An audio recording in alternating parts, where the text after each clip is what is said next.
Hey, how's everybody doing? It's Noah Harris here, just waiting on Christy, and we're gonna get started. We're gonna get started. Coming to you live from Columbia, South Carolina, famously hot. What's up, guys? As you come in, just type where you're at, where you're coming from. All right, now this is the South Carolina super group, so we're gonna be talking about all things South Carolina, but lots of times during these sessions we have people who are from all over the US that attend and listen in because there's a lot to learn. So what's really cool this session here, we're going to be talking about what it's like in Columbia, South Carolina. And I'm going to teach you not just like what the area is like, what the city's like, what the real estate's like. I'm also going to introduce you to some really cool critical team members, people on my team that maybe you can use. So if you're interested in investing in Columbia, South Carolina, you got the connections, you got the hookup, right? I'm going to introduce you to my people.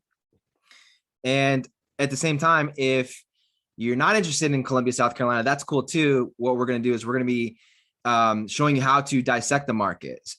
There's a lot of things I'm going to share with you of like what we look at in our local market, but also, Christy and I, we invest in North Carolina, different city, Virginia, Florida. So prior to us going into a different market, if we're evaluating an opportunity, I'll give you some resources, some websites that we use, and you'll know how to do the same thing. So whether it's here with us or somewhere else, we're in for a treat. So just to make sure everything's working properly, say what's up. Give me, where are you from? Are you from South Carolina? Are you joining us from South Carolina? Are you joining us from somewhere else? Throw something up in the chat box so that we know that everything's working. There she is. Hey, you look great. Good evening. All right, so hold on. I'm actually gonna make David a panelist as well, because David is our special guest, a big part of our team, and he's gonna be rejoining as a panelist. Let's see if we can get him up here. Let's just make sure this works. We'll do a trial run here. Bear with us, Dana. All right. Oh, there's the chat box. All right. What we got here? Okay. Columbia, Dallas. All right, cool. Nice. There we go. We love Texas. All right. Awesome. So you're going to see a lot of similarities with like things that we look at. I'm going to give you some great resources too. So when it comes to Columbia, South Carolina investing, in fact, David, you know what? You can stay as a panelist for now. That's good. And then I'm going to share my screen, you guys, because really the last session, if you were on the last session with us, what we talked about was really how we beat inflation. And you turn on the news, it's inflation, printing money, right? Everybody's talking about it. It's like all the jazz, right? And we talked about buying assets, but not just any assets. We talked about buying cash flow producing assets.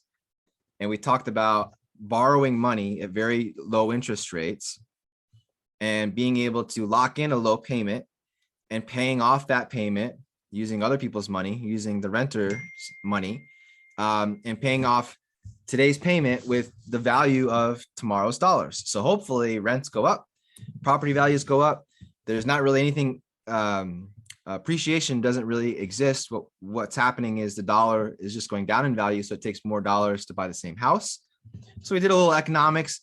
And then after that session, we got hit up by a bunch of people that were like, hey, we are interested in investing, but we want to invest in your market. So could you break it down for us? And so we did like 4 or 5 one-on-one phone calls, which was cool. But I was talking to Christy. I was like, hey, let's just talk about what we're talking about with everybody, but we'll do it on the webinar. And everybody can learn what we look for and what we do when we're evaluating markets, right? I'm laughing because I'm like, why am I all over the side of the screen? Because you come late to the big show. You got to sit in the back. And then we got to move over to the side. Yeah. I'm teasing. No, it was good. We had people reach out for more expensive markets than ours and just all the cash flow in our local market, which maybe is why some of you are logging on here just to see, like, let me check out different markets and see what they're doing. So it was really, kind of cool to see because we do have an awesome market here in South Carolina. So we were just voted, like, I don't know who voted it for, realtor.com or someone. I don't even know if anybody voted. I think maybe somebody was just like running the numbers. But Columbia, South Carolina was picked as one of the top flipping markets in the country. And we're going to show you some stats, some numbers and things like it's very, there's a low barrier to entry when it comes to price points, which is cool. But the cash flow can be really great. And so we're going to go through over the next couple of webinars that we do different strategies. So if we're going to be flipping here in Columbia, what do we look for? If we're going to be renting properties, is it going to be long-term rentals? Tonight, we're going to be talking about short-term rentals, vacation rentals, things like that. Right. And if you're here on the call, let us know if you're a newbie to the business or if you're already investing and looking to kind of expand, what brought you on the call this evening, the market, or just the concept of doing this and kind of applying it to your market. Let us know why you're here. And if you have any questions, type those again into the chat box. Yeah. If you're with us live, take advantage of it because you got the best coach in the country right here, Christy Duckett, walking you through it. So if you got any questions, let us know. For those of you that are on the recording, we'll give you our information. You can hook up with us. Through email or whatever, right? So if you got any questions, let us know. I'm going to share the screen, Christy. What do you think? You got anything else? No, that's it. Let's get rolling. Opening remarks. Now you might be asking, hey, who's this David guy? I'm going to introduce you to him. Don't worry. He's coming up. Get ready, David. Get ready. He's a superstar. He's one of our favorite people, super smart guy. So I'm going to share my screen and I'm going to share. What am I going to share? Oh, this one right here. Okay. So I'm going to share my slides. Now, if you can see this, let me know. Say, yep, I got it. You got it. Noah, you're doing it. You're doing it. All right. Who can see the, who can share? Only the all panelists. Okay. Who can start sharing? Only the host. Okay. I'm glad Noah's in control of this, guys. I did a webinar yesterday and it was a disaster. I couldn't find my PowerPoint. I was all frazzled. I was like, look, put me on a stage in front of 5,000 people and I'm fine. Put me on a Zoom call and I'm like, there's too many buttons. Yeah. Okay. So hopefully you guys can see this. All right. I think you can. All right. So I'm going to share this with you guys. A couple things. If you're investing in general, this is essential. If you're investing in a different city or state, this is like critical. Like there's important and then there's critical, and this is critical, and that's building your team, right? So who are some people that you're going to want to have on your power team, as we call it, your real estate power team? If we're talking about short-term rentals or rental properties in general, property management is huge. Tonight, I'm going to introduce you to one of the best in the business here in Columbia, South Carolina. And if you have any questions for him, like, hey, I might not be investing there, but I want to invest where I'm at, what are some, tidbits or some nuggets that you could give to me to ask someone to find someone like you in my market, that I would be doing that for sure. Or how can I replicate what he's doing? Maybe I want to actually be him in my market. So this is awesome because he's got a system laid out with him and his wife that they manage short-term rentals, which is big. I mean, everybody now, the big game is short-term rentals. I hear that all the time. So yeah, there's a lot of people who teach it in REI USA. Today, we're going to learn from someone who doesn't teach it, but is in the trenches every day, helping other people, and is also an investor himself, on David Bergman. So long-term property management companies. So what you'll find is if your goal is to have long-term rentals, it's going to be a different type of property manager, most likely. Good real estate agents, real estate attorneys, contractors, lenders, and this is a big one too, other investors, right? In the current market, which is better? Did you mean long-term rentals or short-term rentals? Is that what your question's kind of geared toward? Which one's a better investment? I'm going to guess that is what we're talking about. Or, well, here's what's cool. Or managing it yourself. Okay. So here's what's really important. And I can't encourage this enough. And David can speak on this too. So when we buy our rentals, we run them on numbers that work for a short-term basis and a long-term. Here's why. Some cities are coming in. We just experienced this in Columbia. I know a lot of different markets are. The township is coming in and they're trying to dictate that they will or will not allow short-term rentals. So if you bought your rental, and this speaks for the pandemic too, I can really attest for this. I coached some students in Hawaii who own vacation rentals, and their HOAs alone were $2,000 a month. And when the pandemic hit, no one could get to Hawaii to actually go and even stay. So they literally were losing money left and right. And it was awful. And it really brought it home to the fact that when you're really looking and analyzing your deal, you should always look at it from a long-term standpoint. If you have to shift to that, the numbers work and you can still cash flow it. And then if, great, you can make more money short-term renting it and your city will allow that to happen. Absolutely. Because the income is much, much better, but you never know. Like for us, we have small children. And we were virtual schooling, right? We're virtual schooling. We also flip properties. So sometimes our schedule's crazy too. So we shift from short-term to long-term to travel nurses who are like in between. So we like to kind of play with the model and do what makes sense at the time we're doing it. Excellent. Yeah. So those of you just hopping on, welcome. Noah and Christy Harris, live from Columbia, South Carolina, famously hot, as they say. And we're talking about investing. We're going to show you what we look for, especially in a short-term rental neighborhood market property. I've brought on our expert, people that we work with, David. We'll get him on here in a minute. And we're just talking, analyzing markets and analyzing deals. And right now we're talking about Power Team. And great job answering that question. And also, which is better, short-term or long-term? I think there's a lot of variables in there too. Like, do you have someone like David Bergman, who I'm going to introduce you to, that's going to be managing this stuff for you? Or are you going to be the one who is flipping it and turning it, right? So you got to kind of take that into consideration too. Do you have a management company for both long-term, short-term? Right. Are you working a full-time job and this is an extra unit you have at your house? No big deal. I can manage it. But what if it's 30 minutes away or a couple hours away? Am I capable of getting that in place? But what I think you're going to see is the money is so much better. Yeah. Like 4 times full, maybe more, so much better with the short-term rentals. Right. And that's why we do it. And like Christy said, you got to stay up on the codes and what's allowed in your city. If your city allows it, I would take it. I'd rake it in as much as you possibly can. Leverage that extra income to do more deals or pay down debt or whatever. And then if there was ever a time where the laws changed, you when you analyzed your deal initially, you knew that even if you had to rent it at a normal 1-term lease or a 3-month lease, or you are still cash flowing, right? And what's cool too is also think about it in means of places you want to go. We're leaving for the mountains tomorrow to actually go look at some property because we'd like a second place just to get away with the kids, but we don't want something that, like we're only using once a month and it's just sitting there. So it could be ideally in an area or market that you love so much, you don't want to live there, but you want to visit. Is Columbia saturated with short-term rentals? Listen, I don't think any market, this goes back to like flipping competition. Oh, there's so many investors. Do you feel like everybody is, against you? Are you working with anyone? Will you tell anyone about deals? I think it's all the mindset. Sure, we have a lot of short-term rentals. What is saturated? I don't know. We have a lot of people traveling here. Some of the rentals are in different pockets of areas. Some are better than others. Some kind of run them and they're just, extra on their backyard or extra bedroom. So I think, even if you have a lot of short-term rentals in your market, I think if you are at the top of your game and you're doing everything, which David's going to tell you about some things they do in theirs, that really set them above and get increased rates that other people aren't getting because the amenities that they put in them, the way they market. So I feel like, even give me the best investor that is allegedly in our market. And I think we can outstep them because we have systems in place. It's a win-win situation. We treat people differently. Yeah. So I think, and David's going to share some numbers with us as well here in a minute, and he'll have a great idea about that. Super smart number analytical guy. But here's what we love about this market in particular. And I think this is what's really cool. Let me see if I can change the slide here. So in Columbia, South Carolina, we are, state capital, but we also have SEC University of South Carolina is here.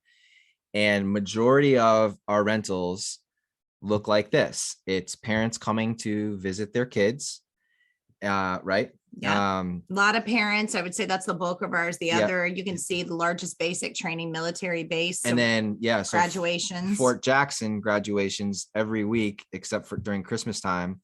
There's a graduation at Fort Jackson for basic training. And the families come. Now, what's cool about this, you guys, what I love about this is the Fort Jackson graduations are during the week. And then the families come to visit their kids on the weekends. So I think with the places that we have, it's Tuesday through Thursday, usually Wednesday through Friday. And what's good about that is sometimes the bookings that, it's like, hey, if it's a vacation destination or a quick getaway with the onesie twosie, 3 days, people are usually like, hey, I'm out of work, I'm going for the weekend, or I can only go these specific days. With these, it helps kind of fill our days with more people than normally. And what I really love about it is super diverse. So we're not just like, hey, we're a beach destination. It's cool to come there 3 or 4 months out of the year. I need to make all my money in 4 months. And then, okay, great. If I make money October through April, that's cool. No, we have the Masters in Augusta. People can't get housing there. They come to Columbia. They'll drive over. We have a big convention center where concerts come in. I mean, all kinds of stuff I never even knew existed, guys, like researching the market. There's like a movie festival that comes to the Nickelodeon Theater downtown. I wasn't even aware of this stuff, but now I know, hey, these are the weeks they come, so I can prepare graduation, football games, tailgating, right? Alumni. So it's really awesome because there's just, I think, a lot of diversity within Columbia. And when you see like what you can buy, like that to me is like, whoa, I'm not in a market that, you know, I have to buy something that's 500 grand to be able to rent it. I mean, you can still buy very affordable houses. Yes. And Noah's going to touch on. Yeah. We're going to run some numbers, you guys, and just show you, I'm going to show you even a higher end property.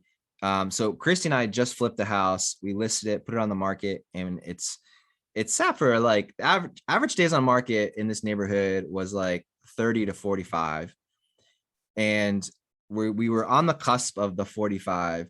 And in my mind, I'm thinking, you know, I love this house. Like, it's right downtown. It would make a great Airbnb. And of course, when we made the decision to maybe we'll keep this one, refinance it, cash out, and turn it into an Airbnb, of course, that's when you get a contract. Someone makes you an offer. Like 4 people in 1 week came out. So it's like, all right. Well, there we go. Maybe, so, you know. Yeah. So this is the house here. And I've asked our guest, David, with Heartwood Homes to go through some numbers with us, and we'll get them on here in a minute. So now, one thing that I would ask myself, whether it's your market or our market, because there's different price points, there's different neighborhoods. And obviously it's nice having boots on the ground. So someone can say, oh yeah, for sure, this street, because you know how things change block to block or street to street. But what's cool about Columbia is no matter what your goals are, there's probably a solution or a way where you can make it happen. So if your goal was straight cash flow and you're like, hey, Noah, all I care about is cash flow. That's my number one goal. Cool. Like, there might be an area that is optimal for that. If you're like, hey, Noah, I'm thinking long-term appreciation, want to hedge inflation, park my money somewhere, nice neighborhood, right? That might be a different spot. And there's also win-win where you can have great cash flow and great appreciation, which I think is the house that we're about to share with you here. And then you also can say, hey, optimally, like as investors, I found there's really like 2 types of investors. Some that like to buy the crappy houses, fix them up, and then cash out, refinance, and hang on to them, right? But they have equity built in because we got a good deal. Or someone that comes in and says, I want everything turnkey. I don't want to fix anything. I want it making money right away. I don't want to have to deal with contractors or whatever, right? So there's different neighborhoods and different opportunities. And what's cool about Columbia is I call it a big city, small town, because it's very spread out. Like from our side of town where we live on the lake to the northeast, it can take us about 45 minutes to get there. And that's with no traffic. Like, we're a very no traffic city, which is another reason I love it here. Not like Charlotte, not like Atlanta, even small Charleston, same thing. But there's different pockets. So like, we live out near the lake, right? So we're a family with young kids. So that's where all the families with young kids live, but you can still Airbnb stuff out here. And we're kind of a prime example. I say, like, the model of short-term rentals has changed. It used to very much be, hey, we're going on vacation and we're going to rent. Now, guys, when we go see our family or we're traveling, we always rent an Airbnb. So I think it's really important to know that, you know, people aren't just coming in for vacation. It's like, hey, I'm coming for Thanksgiving to visit my family. That's our whole week of Thanksgiving, is family out of town blocked. So it's like, oh, that's cool. Okay. They're like us, you know, I don't want to disrupt my parents' house. He doesn't want to disrupt his parents' house. We don't want our kids ripping everything up. So it's like, we'll get an Airbnb down the street from you guys. You guys come over. So it kind of works out really well. Yeah. So I'm going to give you some resources and some websites, and you can use these in your market too, if you want. But to understand ours a little bit better, the first one, you guys, you might want to write this down, screenshot it. It's called neighborhoodscout.com. neighborhoodscout.com. Okay.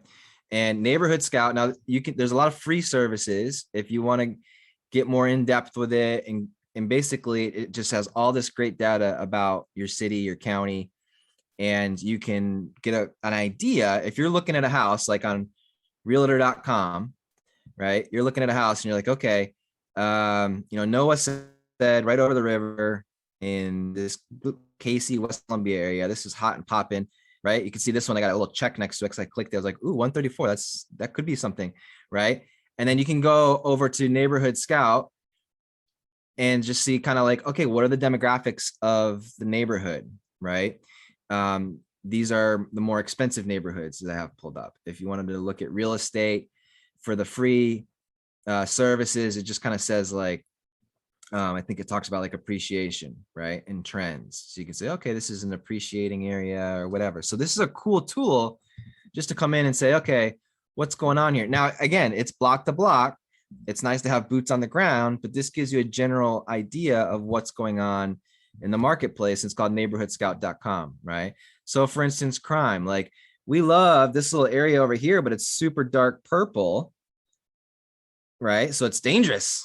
It's dangerous, but everybody wants to live there. It's because there's this little gas station right here and there's some issues there or whatever, right? So like, and dangerous in Columbia is like dangerous in no real city that it's kind of comical. It is what it is. But it is so you the worst part of the Columbia area. So you want to think like, a perfect example. I had a girl rent our house and reached out to us after she booked it. And she said, listen, I'm a photographer. We love your house. We want to do some photography stuff there. Would you allow that? And I was like, well, let's talk about it. Are you licensed, insured? Let's go through that. Who's going to be here? All that good stuff. She came by and met me at the house. She said, the house is really cute. I love it. She said, I actually went to another house that was beautiful on Airbnb, but the neighborhood was bad. And she's like, to think about. I said, that's bad for them because they've got a great product in a bad neighborhood. So when people show up, they're not going to want to stay there. Yeah. So this is definitely something, if you're buying out of state, right? And you can have the best realtor in the world or the worst, but how do you know the difference? If they're saying, oh, it's a great market, like this is a great way to, really do some more due diligence, right? And get a third party opinion on stuff, right? And so now when we're looking at Airbnbs, we also think of like, what would we want to do as a family? Like we're going away this weekend. So what's important to us? The brewery and kids activities or whatever, right? So like, what's going to be important to the people that are coming here and staying here? So if you can do this in any city, Columbia, South Carolina, same thing. It's really easy. Just pull up TripAdvisor. Hey, what are the top things to do in Columbia, South Carolina? The State House, the zoo, the waterfront, the university, things like that, right? And then find out where they are. And so I'll just kind of give you a lay of the land.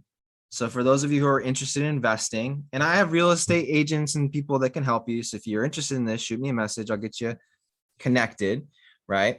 But over here, you can see some of my favorite searches. So down here, breweries.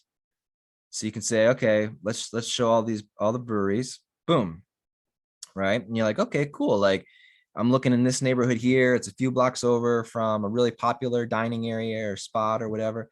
And just map it out because people are going to want to know this when they start staying in your places. And even just, like when we have one of our short-term rentals does so good because it's really walking distance. So we think like, are a lot of people flying in? Are they driving in? Can they Uber it quickly? So I think convenience definitely plays a huge part. I mean, it does to us when we travel 100%. Yep. And then we'll ask David when we get him on here, our property management expert, our guest, the data guy, what neighborhoods perform better and so forth. But I know, right over here, guys, University of South Carolina and the surrounding neighborhoods are, this is a sweet spot. There's some pockets in here you might want to avoid, but for the most part, this is why people are coming. Second reason, we talked about it, Fort Jackson, and that's right over here, right off 77. So if you're looking in Forest Acres, you can't miss because you're in the middle of everything, right? Now it's not like we're not a huge town, we've got properties, over here, and people are like, well, how close are you to Fort Jackson? We're like, oh, it's 20 minutes. Like, oh, great, perfect, right? To us, that seems like, an eternity. 20 minutes in the middle of the day is an eternity. But for someone that's like, I'm from Dallas, who cares? That's like down the street, right? So you kind of get the idea.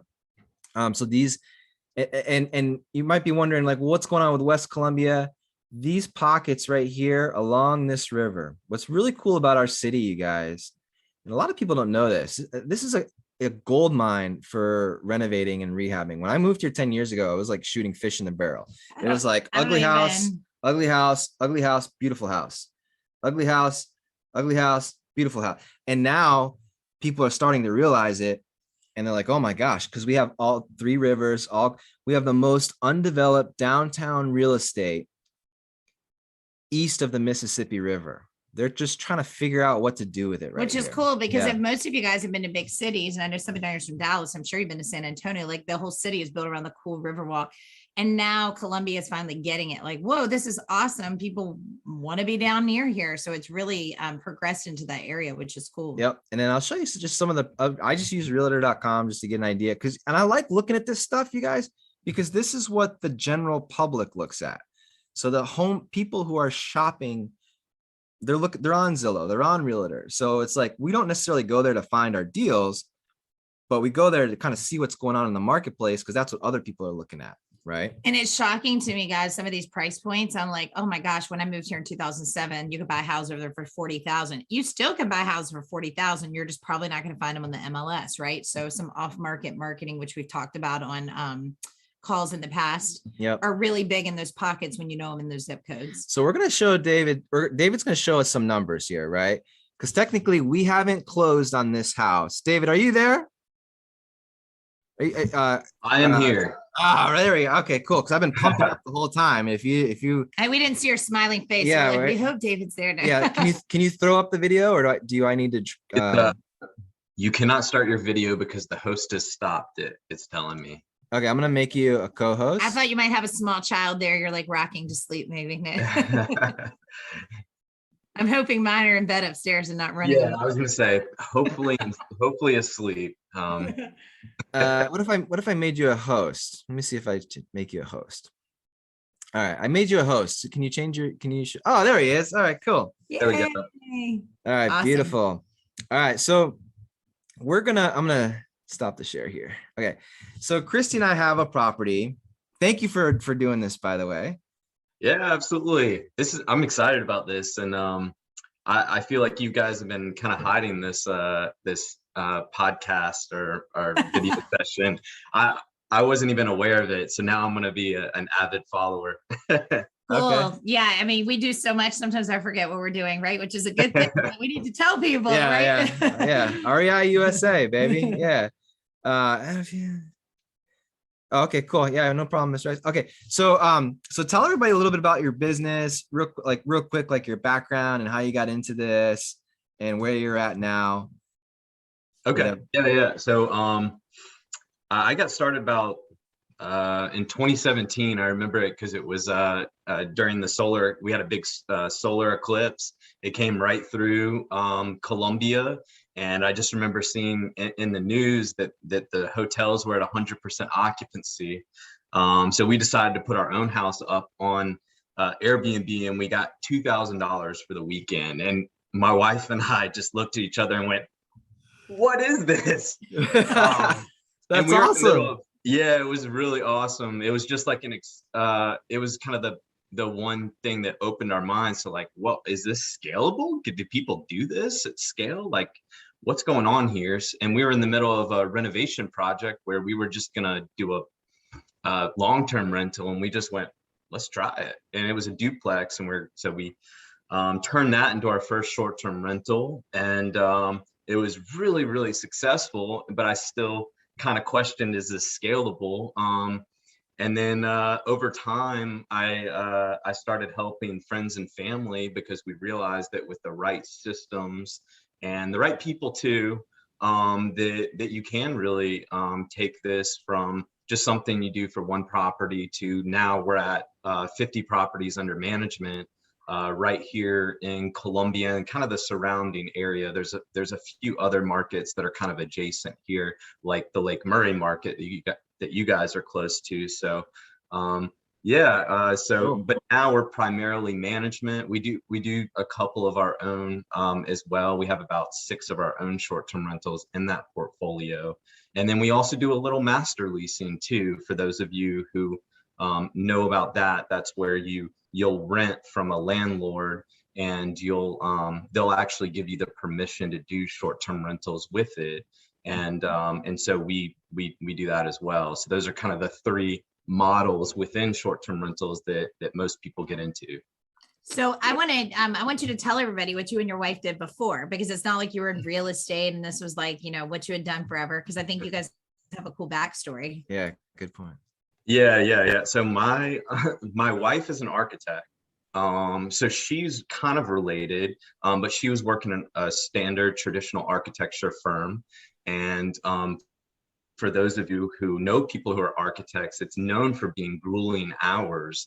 And we were getting to the point in our life where we were wanting to have kids, and the two weren't really that compatible.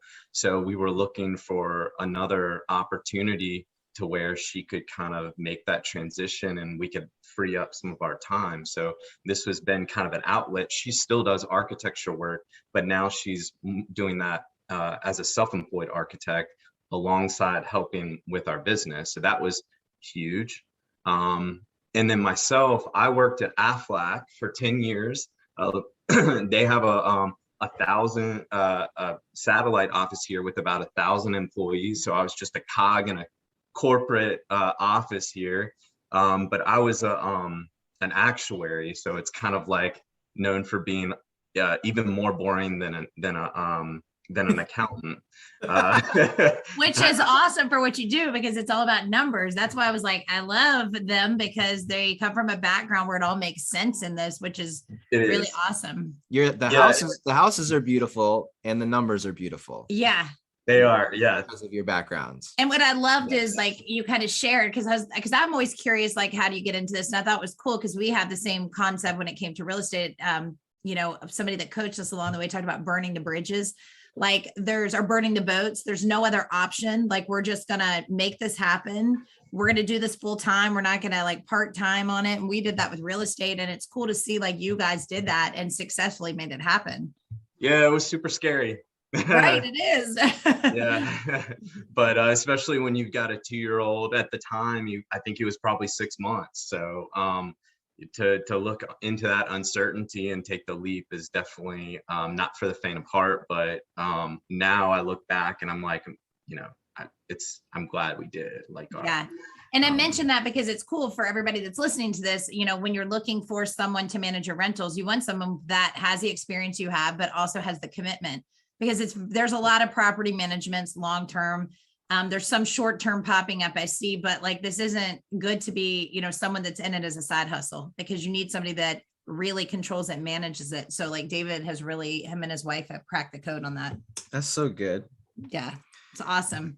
And to be home with the kids, right? You're so right. Sometimes you wish you worked a job so you could just leave the kids. I know. Yeah, it's very important. Exactly. And what I like about you is you're not, you know, you have your niche.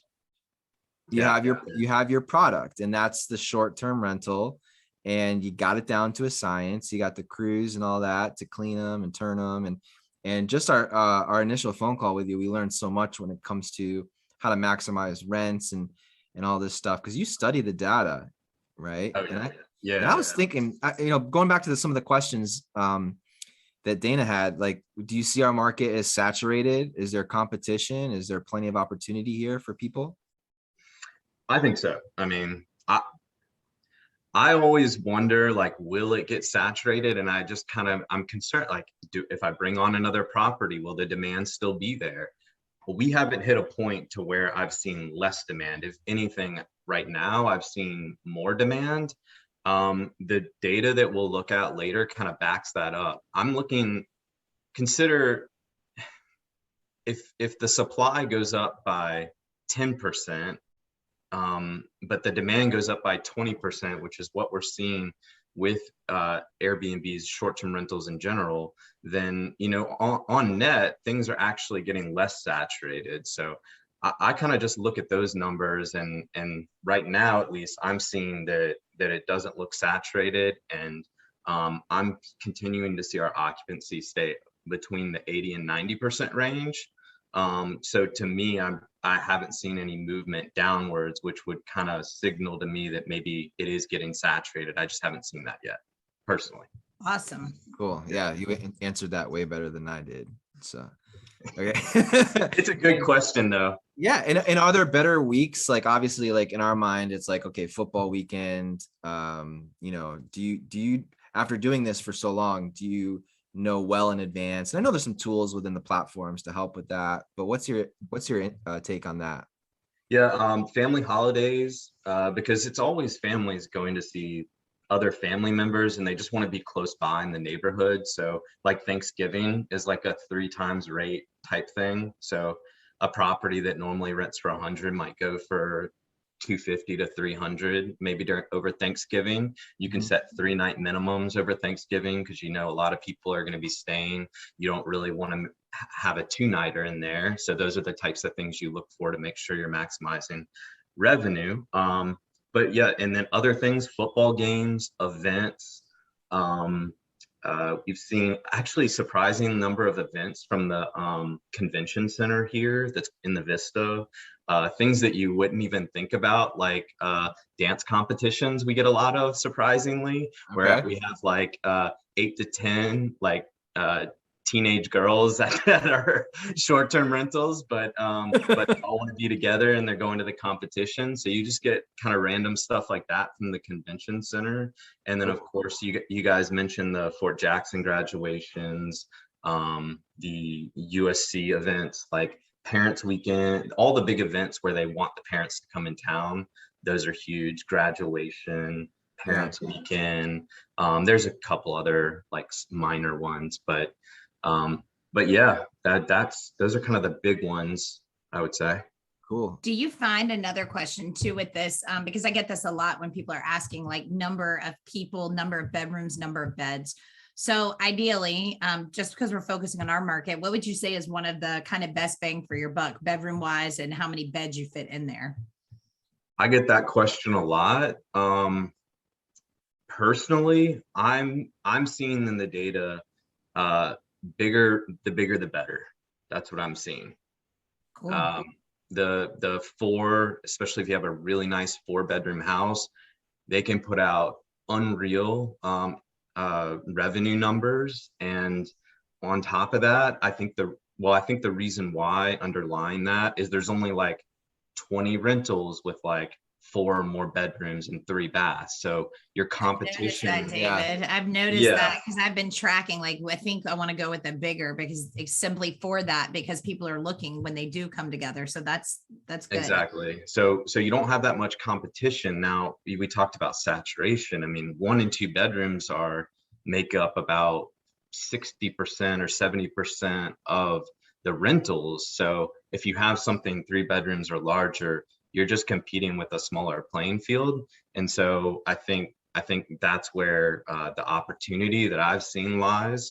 And then I think on the expense side, which you also have to consider, is that a lot of those expenses that you pay, operating expenses, like let's say your landscaping or your internet and stuff like that, those are just flat costs. Like, paying for that for a 2 bedroom or a 4 bedroom carries the same cost.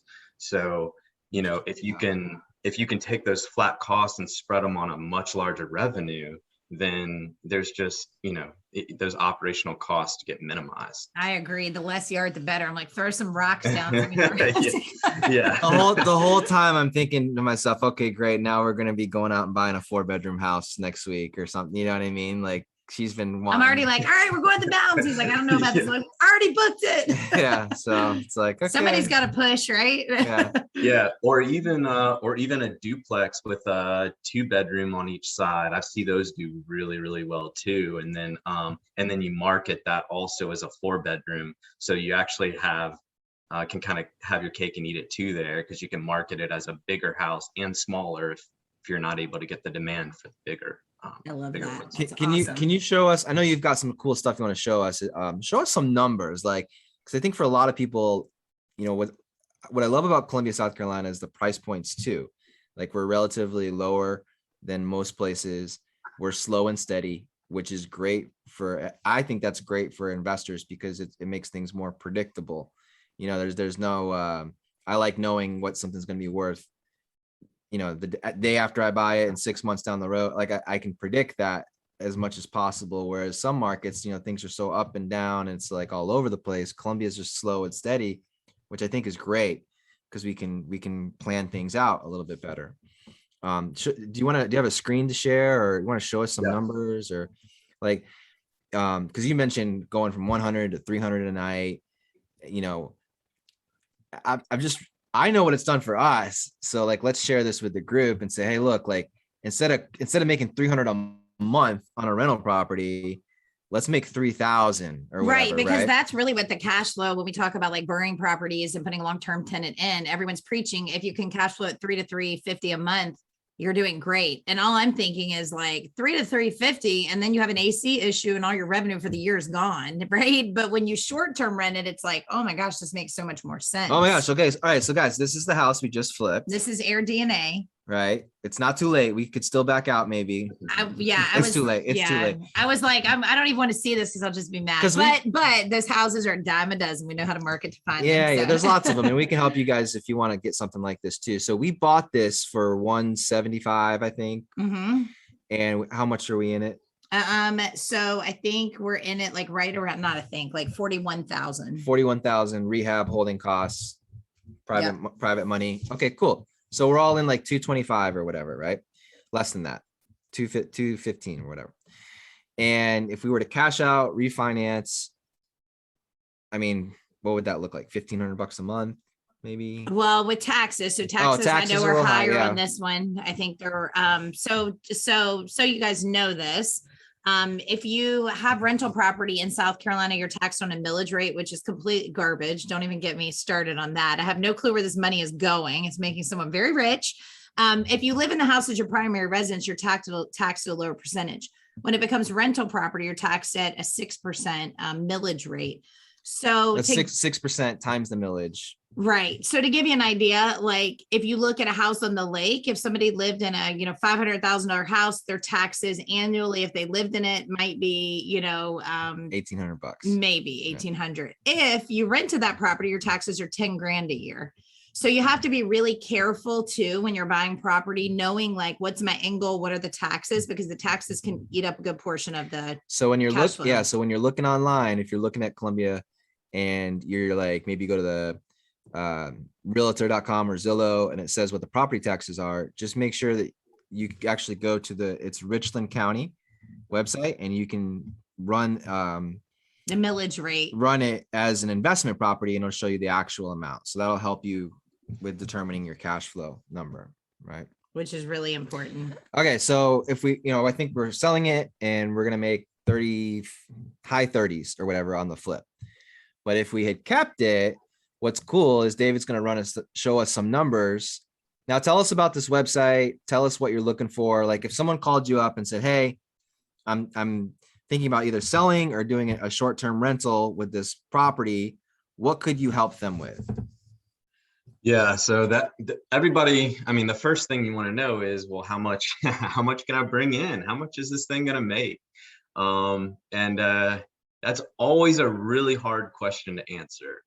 It's a bit like appraising a home, because 1 3-bedroom over here in this neighborhood compared to another one in another neighborhood with a different level of finishes and furniture and amenities, like does it have a pool or a hot tub? All those things, just like in selling a house, are important in short-term rentals and what you can demand for your nightly rate. So market numbers are a good place to start, but we always start with that, and we're going to look at that here in a second. But I just always caution people that it's really just a starting point. You really want to triangulate it, not just with that data point, but also with experience in your property manager's portfolio, or maybe in your own portfolio, and also go out and look in actual Airbnb and see, try and find something that's really, really close in your neighborhood, maybe just about the same level of finishes and amenities, and try and use that and see what they're charging per night, and how booked up they are. And you can kind of look at their calendar and see all of that and try and use that as the basis for your estimates also. So all of those three are usually the three that I try and bring together to try and figure out exactly what something might make. But even then, I still give people a range because you really don't know. So that's kind of my caveat with this. No, that's Yep. good. And guys, David has something he can tell you about his Air DNA. You can use this in any area, which is cool. So like, you can type in a zip code, you're going to pay for it. I think you pay by the zip code. It's like, or you can pay like a whole service to check a bunch of zip codes. Yeah. But it's good. I wanted to ask you about this. I've been getting this a lot lately in my coaching. Because obviously during pandemic, we had skewed numbers and Air DNA just because, some short-term rentals weren't renting. So everything was kind of crazy. Do you find typically like, so looking at this house, and I know this from just like ours that we have, it says 52% occupancy and you said, hey, we're running at a much higher rate. And I know you like to kind of use the median or the average. Do you feel like looking at this, typically when you see a property like this, is it lower and you find that the occupancy does go up? Based on things you do, or like what are, I know you speak for every neighborhood. I find it underestimates the occupancy and overestimates the nightly rate. Got it. So I generally see that, and I'll actually show you our numbers for other 3 bedrooms in all around Columbia. And you can see what our actual nightly rates were last month, or actually that was for this month, and our, nightly rates and occupancy. And so that way you can see exactly what I'm saying, which is that we are seeing that our occupancy is higher, but our average daily rate may be a little lower. But that's a strategy that most property managers do because we're marking our nightly rates down significantly during the weeks in order to attract bookings, because the name of the game is heads in beds. And if we don't have any heads in the beds, nobody's making any money. We're actually losing money because we're still paying utilities and everything else. So we need people to be staying. So everything, a property manager will enable you to like try and eke out as much as you really want to maximize revenue. Heads in the beds. I know I haven't heard that. I love that. All right. And that's really good because, when you're managing this yourself, it's hard to stay on top of that stuff, right? If you're doing it as like a part-time thing, you maybe don't know that. And you're like, oh gosh, we have 3 days that didn't get booked. Oh, well, so much for that. We'll just chalk that up. And, that becomes okay, not knowing that there's another option of somebody managing it. So like so what we're seeing here from Air DNA is what they're doing is they're comping your property based on a bunch of others in the area and their revenue potential. And then they're kind of mapping this by month and then producing an output here. So their revenue forecast on a monthly basis kind of varies from, Cool. 2,200 all the way up to 5,000. So there's a big range there, but their overall is around 40,000 divided by 12, which is about $3,300. Now here's our data for 3 bedrooms, and I'm going to zoom in a little bit. And these are all different areas here. But you can see our average occupancy right here is 80%. Occupancy goes down as you go up in number of beds. Like the 1 and 2 bedrooms stay like more like 90% occupied. A 3 bedrooms are kind of closer to 80, and your 4 bedrooms and up are usually closer to 65, 70. Just because larger groups, they take a lot more planning, and they don't necessarily book last minute as much. But so you can see that's our numbers. We had about 8.5 check-ins in this past month.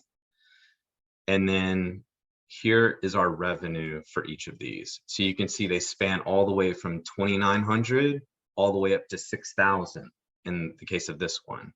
Mm-hmm. And that's just reflective of that each property is unique in different areas and neighborhoods with different levels of finish and marketing. But you'll see this one that's at the low end, we actually had 8 stays by the owner themselves. So probably the potential was much higher than this.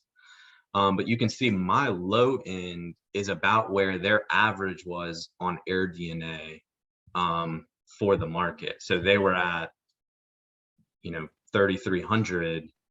So in that month, at least, we did much higher than that. So just, yeah, that's why. And I take this opportunity to say, how it's managed is really, really important to what your revenue expectations are. So it's always good to ask, if you do have somebody managing it for you, what do they expect? Because they may manage it totally different from the next person. So it's not just like, what's the market rate, like a long-term rental, and everybody's is probably within $100 of that, whatever the market rate is. This is going to depend a lot on pricing strategy, whether they're taking one night stays, how, like kind of how they're operating. Are they allowing back-to-back bookings? And all sorts of other factors can kind of play into that, which I think it swings the revenue by as much as 30%, depending on if it's poorly managed versus well managed. Well, and I love this because what's interesting is most people, when they think of management, and I own a long-term property management company, all they care about are the fees. Like constantly people are trying to get me down on the fees. Well, I called so-and-such around town and they only charge 8%, but you guys are charging 10. I'm like, okay, but do you look at all the additional fees that they charge within that? What does that really cover? And when you break it down, I'm like, guys, we might be charging a monthly more, but there's less like junk fees involved in that. So it's kind of interesting. People automatically just go, oh, you're going to charge 25%. No way I'm using manage. I'll just do this myself. But in fact, they probably are losing money because they don't know the things that you know. Yeah, that's exactly right. Yeah, this is definitely a situation where if you hire the wrong person and they're just cheaper, it will bite you in the butt. So yeah, you don't want to trip over the dollar or whatever the saying is. Which is really hard, right? With everything, even rehabbing, like let me cut corners and not use someone licensed because they're cheaper. Look, we have a tree we have to cut down. And I'm like, this guy's charging this much for the tree. There's got to be someone cheaper. And then I'm calling these people like, yeah, we're just paying for the most expensive guy. A tree is sketchy. And that makes me nervous. But, we're all about saving. But when you can show that, hey, I can actually increase the revenue. It's like, okay, well, that makes sense because really I'm paying you and I'm still making more money. So, and real quick, like if you could just give like a broad brush of like what you might have paid for I love that. That's cool. Some of these houses, just to give people an idea. So like if we're working with, if there's someone in the Bay Area at San Jose right now, and they're like, okay, that's good, but how much is that? Is that one that's making $6,000? Is that a $2 million house, or what is, like, give us an idea. Cause we know those neighborhoods and I'm just like, okay, these numbers are awesome, but do you have an idea of like what you might've paid or been all in? Or most of these are going to be centered around, I think all in around maybe 200. Yeah, except for this Melrose Heights one. I think that one's 289, 285, probably somewhere. Yeah, that's probably a little higher. This is a higher end property too. Like it's really it's really well done. And the numbers reflect that. I mean, yeah, that's what's so cool. That's actually why we love short-term rentals, is because if you really deck out your property, people are willing to pay for it, and the nightly rate reflects it more so like than I think long-term rentals, where like, okay, you have a really cool property, somebody's going to pay an extra $200 a month for your quartz or whatever. You know what I mean? Yeah, your quartz. Well, and this is kind of cool because the property we have down in Forest Acres, the long-term tenant that we inherited is moving out and we're rehabbing the house.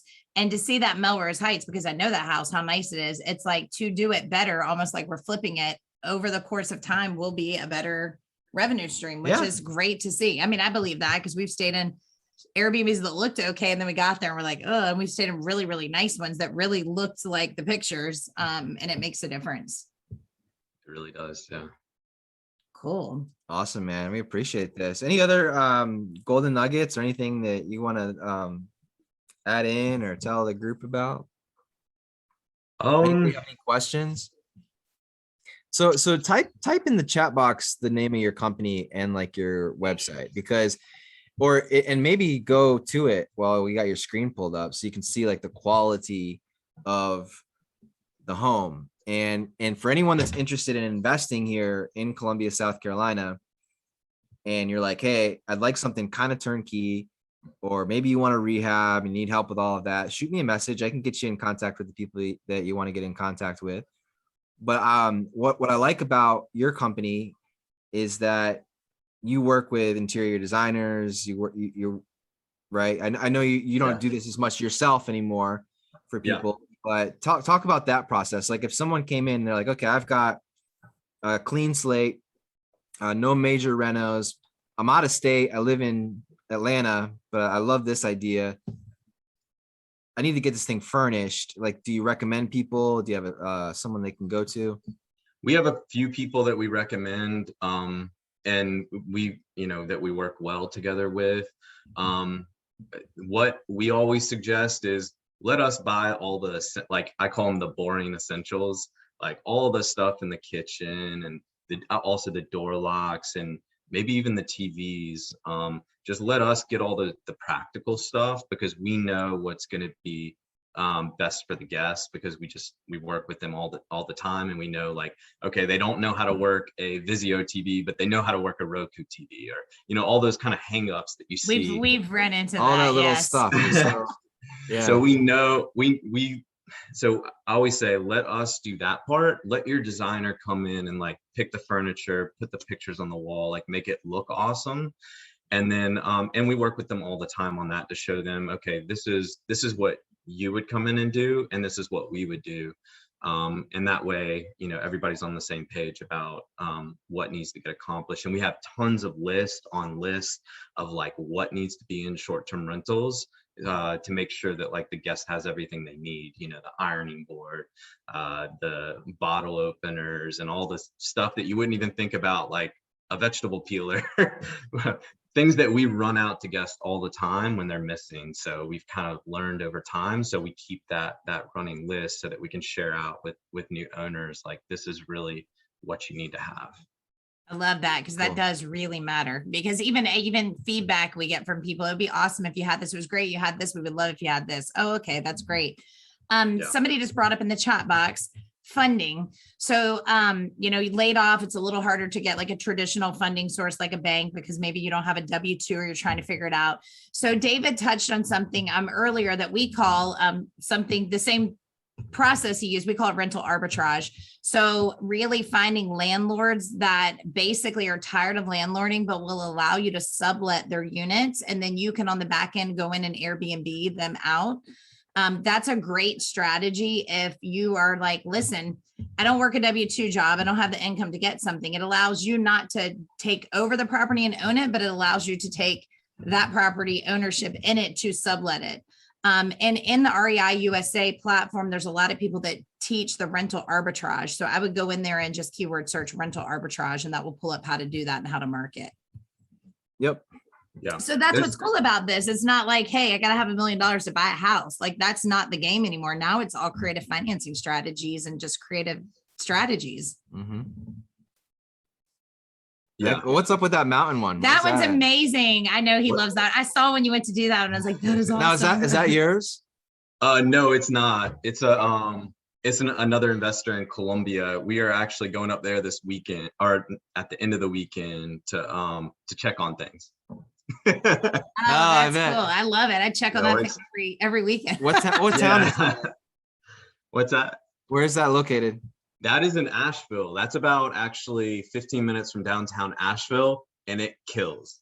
Where is it at? Which direction? Which little surrounding area? Kind of northwest of Asheville. Like Black Mountain or Fairview or Overmore? I'm forgetting the name. They call it Leicester. There you go. So that's what I'm telling Noah. We just need to be on the outskirts. That's where we're going this weekend to look at. I'm like, forget downtown Asheville. I want to be on the outskirts of. That's where people want to be. You can still drive and go to everything. We'll be downtown Asheville has regs too. So this is like outside of that zone. And this one does regularly 10 to 12,000 a month. It's insane. Did he custom build it? Is he a builder? I'm just wondering. He actually, this is he did build it, but it's not a custom build. It's like one of those where they send you everything you need in like I forgot, like in pallets. Like it's all meant to be put together exactly as is. So like IKEA house, like IKEA pretty much. Yeah. I forgot what that is called, but yeah, it's not like a modular, because it's not, but it's like a piece together. I know what you're talking about. That's cool. Yeah, but it's really cool. It's a great property. Very neat. Well, So someone asked about the strategy when you're rental arbitraging, who provides the furniture. So that's going to be you. So typically you go in and you really, landlords, especially, I will be very honest with you, most landlords who are baby boomer age are the worst landlords, which is my father, because they want to do everything themselves. They want to fix it all. They don't fix everything like it should. And then they let tenants not pay. And with all these regulations during the pandemic of people not paying rent, so many, landlords are done with the property.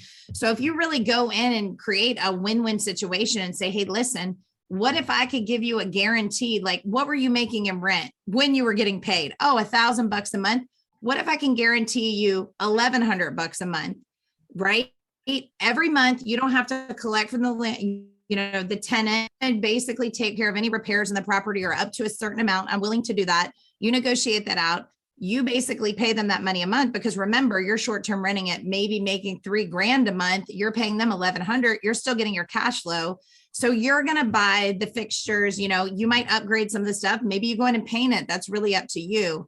I would personally target some of the better properties and better neighborhoods. You don't have to, if you're on a fixed budget, you don't want to go in and do a lot of that. But you would bring in the furniture. And then even thinking about companies you can finance furniture from, guys. I mean, listen, there's Big Lots will finance your furniture. Yeah, you're going to pay a lot more over time, but the reality is you can get it pretty cheap to get it up and running and then pay it off early. can that be done? Yeah, I think anything can be done remotely. Yeah, like David said, he's finding people that have Yeah. properties like that he's managing. So absolutely, again, it just comes down to, do the numbers work? That's really the big goal. Obviously like getting the furniture there and stuff, if how hands-on, if you hire a company, obviously it's very easy, much easier. If you're got to figure that out, then there's a little more logistics to it, right? David, what's your website? It's heartwoodfh.com or heartwoodfurnishedhomes.com, either one. Can I type And Can you type it? these are all rental arbitrage, by the way. Oh, okay, cool. Cool. The other thing that's worth talking about, you brought up furniture, is just, I think a lot of people kind of underestimate how much goes into the furnishing, not only effort wise, but also dollars. So just make sure that you're fully prepared for that, because it takes quite a bit to get these places up and going. Putting together all that IKEA furniture that you bought, you're going to be cursing yourself. And your spouse, possibly. And your Our spouse, our probably. basement's empty right now because we go through this like phase of Feng shui clean out. I'm like, I don't want this furniture anymore. Let's just put it. staging a flip, over it. and then we buy new furniture. Stage a flip, goes into the Airbnb. I do. I'm like, when you live in your house and you work out of your home, you're so sick of looking at everything. I'm like, I need some new everything. I'm like, we're done. We're getting rid of this. This is going over here. We're shifting. Dana, Noah's like, what happened? If you can make $4,000 a month, use your own furniture and figure it out, right? Like you could figure it out next month or whatever, right? Do whatever it takes. It truly is, because look, you just got to get one up and running, get some income coming in, and then guess what? Maybe you're working while you have this, and you like reinvest that money back into another, and then just keep it moving. That's the key. So that's what I love about this. You don't have to have a bunch of money to start this. That rental arbitrage strategy is amazing, and there's so many landlords out there. It actually comes down to, a lot of times we're talking about flipping and doing. And every offer we make, we do a multiple offer system. So like, hey, I'm going to pay you $150 cash, right? Or I'm going to pay you $175 if you'll owner finance the property to me. So I throw every option out there. So basically the seller feels like I have to take one of these because they're giving me every option. This is what I can list it for you. Like, where are you at? So I think just keep in mind, landlords just want solutions, especially if, most of them that are managing themselves don't want to do it. But in their mind, here's the funny part. They're too cheap to get property management. I know this because that's every landlord here, but yet they'll let you arbitrage it out and make more. It's the most bizarre thing, but it's just the mindset. I love that three offer strategy, because when you just give them one offer, it's easy for them to say no.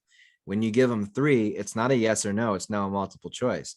So psychologically, they're more apt to pick one of the three, right? It's like, well, I guess if I have to choose one, if you could choose one, which one would you choose? Oh, I guess I'd choose this one. Okay, great. So that's just a huge little And I literally do it on Yeah. even MLS properties with agents, right? Like the house we're going to look to and at the mountains, it had been on the market a while and it's a fixer upper, which we're not afraid of. And I asked the agent, hey, would this guy do some owner financing? He's like, he wouldn't do long-term, but throw it out there. I'll present it. And it's cool because it's like, what are they going to say? No. Okay, cool. On to the next. So cool. Well, thanks, man. So quick recap, guys. Neighborhood Scout is great for data. What do you want to be close to in our market? Close to the school, close to the military base, close to TripAdvisor top 15, whether it's breweries, museums, whatever, everything's relatively close. What else did we cover? David's amazing. Heartwoodfurnishedhomes.com. Heartwood Furnished Homes. So this is our team. So if you came and if you're like, hey, no, I need a real estate agent, I need a contractor, I need investors to send me wholesale deal. We got all that stuff, right? If you're interested in investing in Columbia, South Carolina, just shoot us an email, Noah at revivecolumbia.com or Christy at revivecolumbia.com. And you also have David's info there as well. His website where you can find him if you have any questions or you can find us here every month, right? Yeah, we're here. The third Thursday. I'm like, what is today? The third Thursday of the month. So we're always talking about something. And I think it's cool. Like, David, thank you. Because you're our first local guest. And I'm like, hello, we're the Columbia Super Group. So why are we not like putting people in our market to help their business as well? Because people are searching for good people. And if they don't find us referring good people, they're going to find the bad people and have to work through it. So yeah, absolutely. Thank you guys so much for having me. This has been awesome. Cool. All right, cool, man. Thank We'll do it again. Keep hustling. Thanks, man. All right. We're Bye, guys. off. Have a good Thanksgiving and we'll see you next month. Bye. See ya.